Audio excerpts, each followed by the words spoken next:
Bom dia, sejam todos bem-vindos a mais uma aula de História comigo, professora Ruth. E hoje nós vamos ter uma aula sobre trabalho, mais especificamente sobre trabalho escravo ou trabalho escravizado, ok? Então, os objetivos da aula serão identificar a forma de trabalho escravo no período colonial e reconhecer as mudanças e semelhanças de trabalho análogo à escravidão nos tempos atuais. Bom, vamos comigo aprender um pouquinho sobre o tema? No período colonial. Então, no período colonial, o trabalho escravo aqui no Brasil ele foi uma prática comum e generalizada.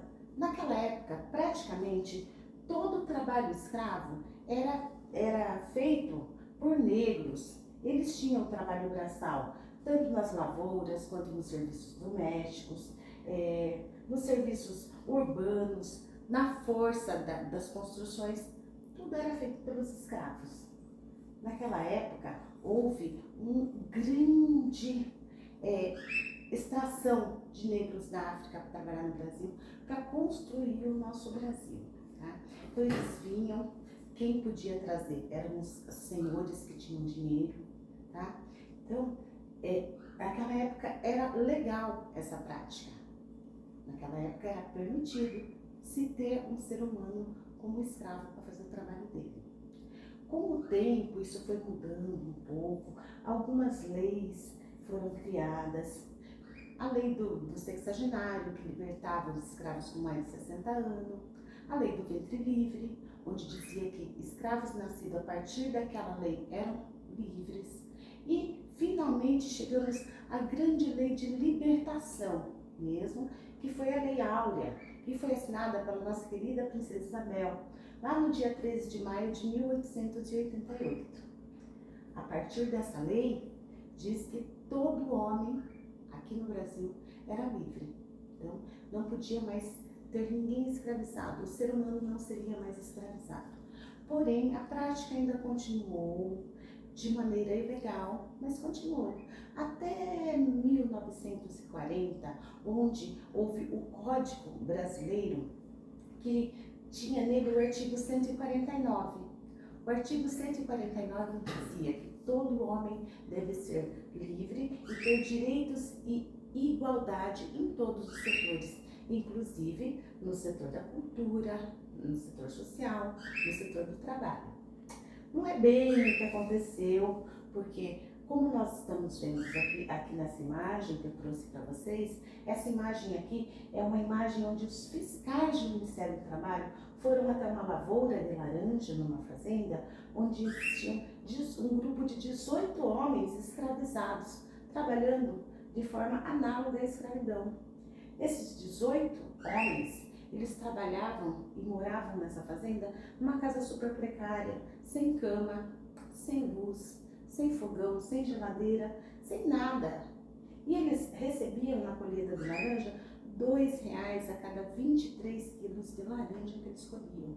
Ou seja, o que eles conseguiam ganhar mal pagava a comida que eles recebiam lá do senhor, do dono da fazenda. No final das contas, eles estavam devendo, eles não eram liberados para ir embora para a casa deles porque eles estavam devendo. Isso é um trabalho análogo à escravidão. Isso é o que lá atrás, no começo das leis para libertar os escravos, não queria. E isso que acontece até hoje. Porém, hoje em dia, o artigo 149 protege todos os homens. E quem descumpre esse artigo, ele sofre uma pena de 2 até 8 anos de prisão, mais multa e mais tempo de prisão em cima de cada crime que foi caracterizado. E se esse crime for cometido em cima de criança, adolescente, pessoas com dificuldades, a pena é dobrada. Então, para se praticar esse tipo de crime, a pessoa tem que ter noção do que está fazendo. Primeiro tem que ter a noção ética, né? Nenhum ser humano deve ser escravizado pelo outro, ok? Aqui eu trouxe para vocês uma comparação entre no Brasil a escravidão na época colonial e na escravidão contemporânea, ok? Aqui dá para a gente ver que era proibido, que hoje é proibido, que era permitido, que o custo é alto e hoje não existe custo, que a mão de obra antigamente era escassa, hoje ela é descartável, as diferenças étnicas era importante, hoje não tem relevância, a manutenção da ordem escravista, ela era realizada, hoje continua sendo realizada através de castigos físicos, punições, etc, tá? Como era antes, tá? Mas antes era legalizado e hoje é um crime, ok? A conclusão, vamos concluir então a nossa aula e vamos saber o que nós aprendemos hoje. Vou deixar aí uma perguntinha para você. O que nós aprendemos hoje? Hoje nós aprendemos que todo homem tem direito à liberdade, todo homem tem direito a ir e vir e nenhum homem tem direito a escravizar outro ser humano, ok? Então, vamos continuar estudando o passado e saber que hoje a gente pode concluir o que foi errado no passado. Por hoje é só, até a próxima!